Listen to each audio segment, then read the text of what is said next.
Hey guys, welcome back. So in this video I'm going to show you how to connect Firecrawl MCP to Google Antigravity. So yeah, let's get straight into it. Now launch the Google Antigravity and open any project workspace.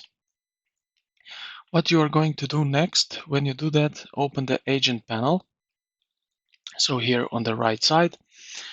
Now you will click here at the top right corner where you see these three horizontal dots, additional options, and you will see here customize MCP server and export. So let's click on this MCP server just like that.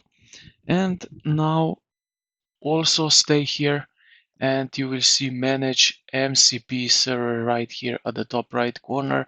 Click on it and it will open something like this, as you can see on the screen.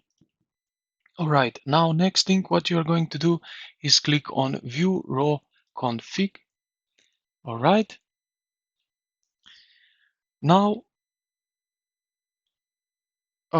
nest the following configuration block inside your existing MCP server. So you will put something like this into it, like that. Here you will put in your actual API key, and then what you're going to do is just save the configuration and then refresh button next to your server, and that's pretty much it. You have just connected Firecrawl MCP to Google Antigravity successfully. So I hope this video helped you out. If you did, consider to like the video and subscribe to the channel. Thank you for watching, and I will see you in the next one.